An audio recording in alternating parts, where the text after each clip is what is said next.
Hey guys, so I'm going to start a new journey. Those of you that know me know that I love to study science and I love to study it on my body first before I put anyone else through it. And that way, if I come up with any issues or um, anything that makes someone plateau, we just can't figure out what's going on, then there's different things that we can try, and I know it's safe to try. So I've been reading this book, which I've already been doing intermittent fasting, and I do at least one day a week, and I intermittent fast for 24 hours, so from dinner to dinner. And I do that one day a week. That really keeps inflammation at bay, and I've never lost any muscle mass on it or strength. I just lose body fat from it, and it's pretty easy to do for one day. I use a special drink that helps. It's like an appetite suppressant. It has very low in calories, and for the type of intermittent fasting I'm doing, that works great for it and really doesn't hinder any of my results.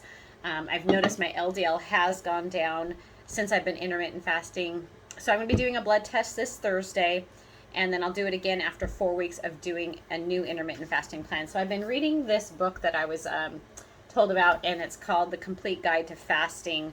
And Jason Fung, an MD, is supposed to be really good at understanding what the intermittent fasting is and has done a ton of science on it. So my journey that I'm going to try being an athlete still. So they talk about in this book that they don't lose muscle mass, but I actually want to be able to gain strength and gain muscle mass. So I'm going to try a way that I can get the benefits of intermittent fasting, which I'll read some of them out to you that they talk about. That it improves mental clarity and concentration, induces weight and body fat loss, lowers blood sugar levels. So they talk about where it's good for diabetics, but I want to study more before we try something like that. Improves insulin sensitivity, which is one of the problems that diabetics have, is they are more insulin resistant. So that would be awesome if that was helping, but that kind of would help with almost everyone. There's a lot of the population that is insulin resistant. So if we can improve that insulin sensitivity, that just makes it easier for fat loss and for your body to understand how to utilize carbs better. Increases energy, improves your fat burning, lowers blood cholesterol, prevents Alzheimer's disease, which that's awesome because that's really, I've been having a lot of clients and people that I know, their parents are coming down with this. So that would be awesome if we have an avenue that someone can prevent that, especially if it's in their family history, would be awesome. Extend your life, reverses the aging process, and decreases inflammation.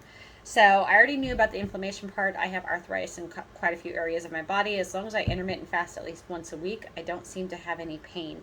If I ever eat processed sugar or a lot of gluten, that also inflames my arthritis. So I try to keep those things out of my diet.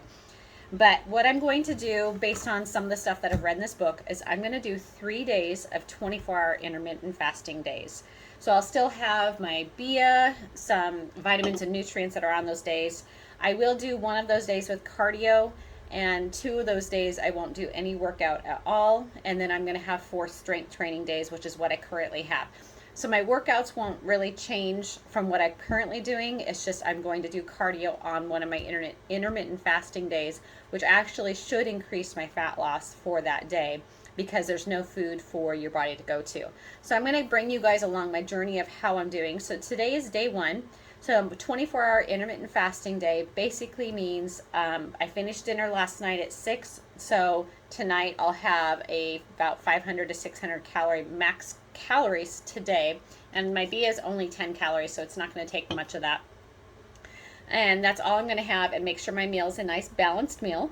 And then I'll eat my normal macros tomorrow, and then I'll intermittent fast on Wednesday, eat my normal macros on Thursday, intermittent fast on Friday, and I always do a calorie bump on Saturday and eat normal on Sunday.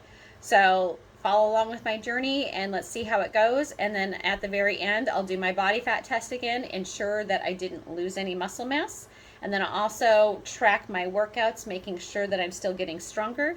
And then we'll see if I'm actually just losing pure fat. And then I'll do another blood test and see what happens with my cholesterol and other markers that are in my blood test that I'm looking at, the human growth hormone, cortisol, testosterone, all those different things. And I'll let you guys know. So I'll keep you along the journey and let you know how it's going.